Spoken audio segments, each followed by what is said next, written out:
Did you read to your children or now? Do you read to your grandchildren? Absolutely. What do you Every night. Really? I have to tell you a story. Yeah. My granddaughter, that's my daughter's daughter, Navya Naveli, when she was little, I used to make up stories every night. And in Hindi, when you tell children some stories, you always say ek tha raja or ek thi rani.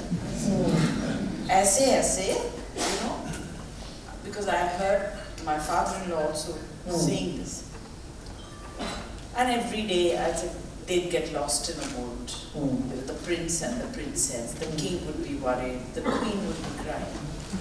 And I used to every day add a little bit. Fortunately, they didn't live with us. They'd go back to Delhi, so I got some rest.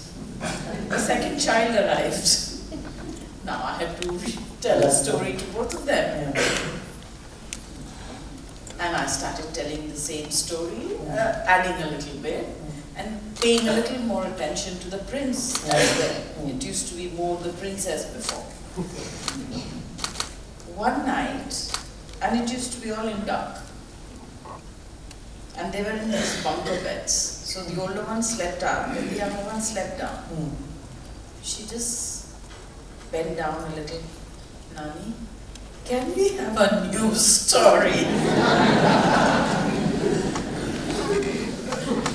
You know, I mean, poor child, she was patient for so long listening to my stories, and she exactly knew. But when they're little, they love to hear the same thing. But I realized she'd grown up, so it was time to stop making stories and read them proper published books. And then I started. Oh, wonderful. What a great gift that you were able to give. Jimmy, also you told me one thing ages ago that the Bachchans are the most reluctant to part with a book. Why is that? I don't know. I mean, he's worse than me. You know, you go to a bookstore, most of the time, well, these days one doesn't have the opportunity to go to a bookstore in town. So it's mostly the airports. When you're catching a flight, you have a bookstore and you rummage through all the bestsellers and you see the books. And you spend a lot of time before your flight in selecting a book. Then while you're in the plane, you start to read it. You make your little note on top of the first page. You write your name. You write the date you bought the book. You write the shop that you got it from, the flight you're on, how long it's going to take for you to reach your destination. All these details are there on every front page of the book. I'm not going to part with that book just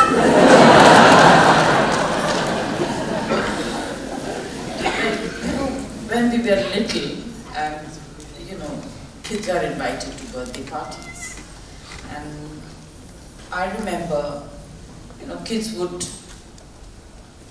bring a box of Cadbury's chocolate or a box of cookies and things like that. When we were very little, that was fine. When we grew a little older, my father would always say, give a book. It remains on the shelf. Maybe not then, but sometime you pull it out and read it. That's more important than eating the biscuits and the chocolates. So this is something that I was used to, and it was my job in the house to every Sunday clean the bookshelves. And and I would sort of go through them, and it's such an interesting activity. And so when you've taken care, when you've been told, and you've been brought up with books more than anything else, even more than a piece of jewelry, it's a little difficult to part with books.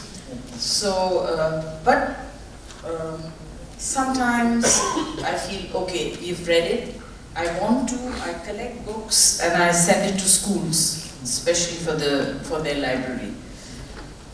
And then I get to hear from the office, वो साहब ने पूरा वापस मंगवाया. It's futile exercise. I mean, there is no place in the shelves for the books, and now they're on the floor. You know, so. Can we stop this domestic conversation?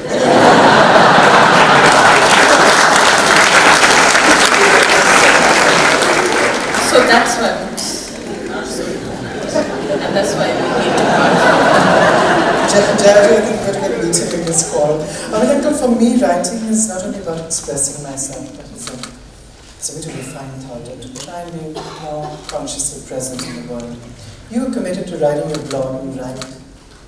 It's great dedication and integrity every day. You know, there's no team serving that blog, it's you. Could you tell me what you have learned from the years of writing? It started off as a joke. Somebody said that, you know, you need to have a website in your name because there are about 150 websites under your name and none of them is the original.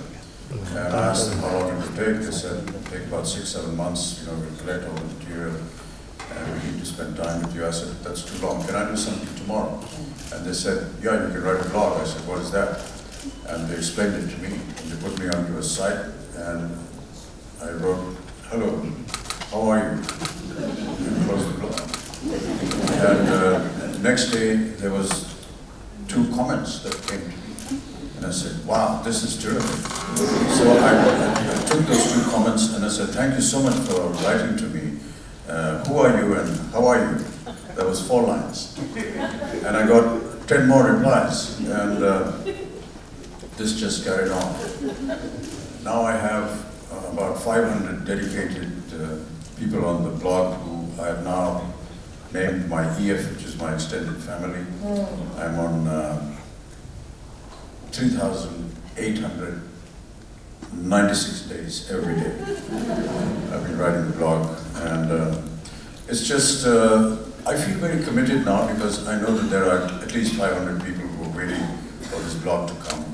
And sometimes when I've forgotten to push the right button, the post button on the computer, from 5 o'clock in the morning I start getting these alarms.